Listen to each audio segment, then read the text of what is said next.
I've felt a little weird lately.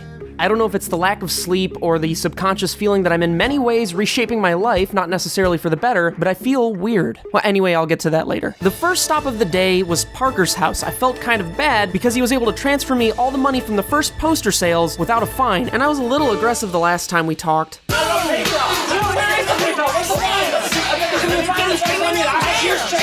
Sorry about the drowning last time. Also, double sorry to you guys. I forgot to plug in my shotgun microphone all the way into the camera, and you're hearing the camera's body audio. Honestly, I think Jeremy filled up the faucet with holy water, so it's actually kind of nice in general. Parker is a wretched soul. Also, he's cursed. We went camping, a psychic cursed him, it's this whole thing, and this week we're finally calling an exorcist to get his demon expunged. So the last batch of posters sold out within, I think a day and a half. We decided to make a new batch and sell them throughout the rest of the month. These are like basically the exact same thing. When it comes to business, I play hardball, and I needed to know exactly what I was walking into. I needed to know how much money Parker was going to make off of these. Probably, I'll lose money on this.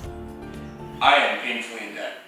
God, the zoom in feature on this lens is insane. Also, it was pretty funny that Parker has like a little business he does. That's so, I don't know. I had to ask more. You have how many people on staff? I have nine people. 9 people on staff? How do you afford that? I run a business. I'm like an actor. You run a business, Parker. Okay, what's your profit margin? You have an accountant too? I don't know how he like puts all this stuff together. He has this little group that he does business with. I don't know, it's just a little like weird group of fucking What percentage do you make on all of this? Like you personally? I own the company and then the money. I'm saying like if you have all these people under your wing, how much money could you possibly be making? A lot of debt. It's a lot of debt.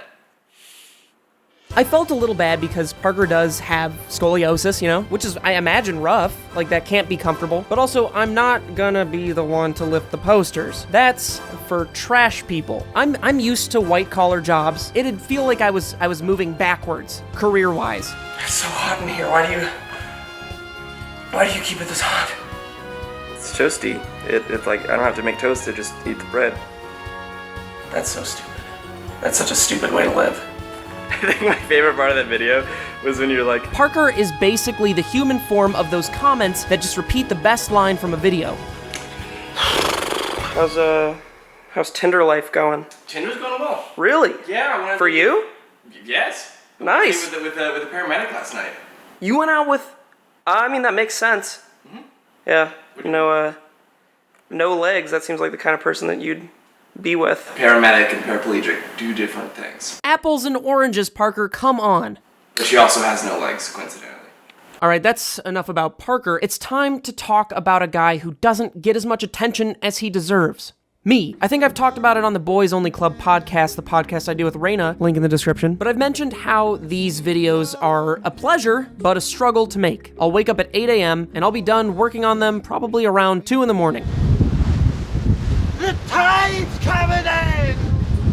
The good news is, it's a passion project. I really love making these videos with all my friends, but like I mentioned in the beginning, it's putting me in a weird place. Because on one hand, this is the single greatest opportunity I've ever had in my life. Well, almost. The actual single greatest opportunity I've ever had is the opportunity to spend the rest of my life with my fiance. Yeah, before you barf, it's true. And for the past month and a half, she's really been putting up with me doing these videos. We've barely seen each other. Please don't think this is me trying to extract some semblance of sympathy from you. No, this is just a message to you, Alyssa. I'm sorry, and I love you. And thank you for being so supportive throughout this whole thing. I know I'm going to figure out a way to make this whole process easier, because I'm a fucking genius. You know this, Alyssa. You know I'm a genius. Why are you walking away from me? I'm a genius! You said it yourself!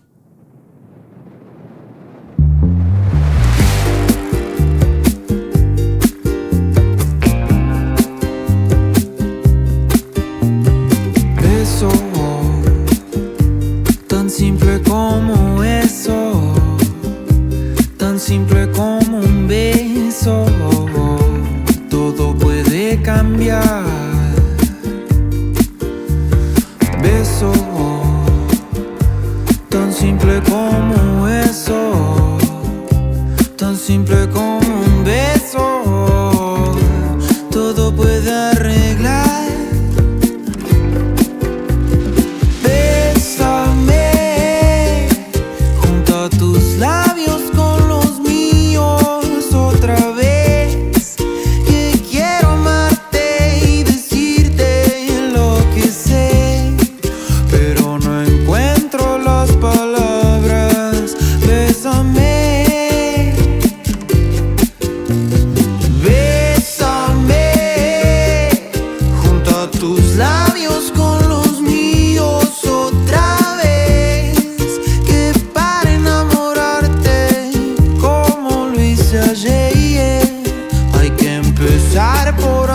verdad.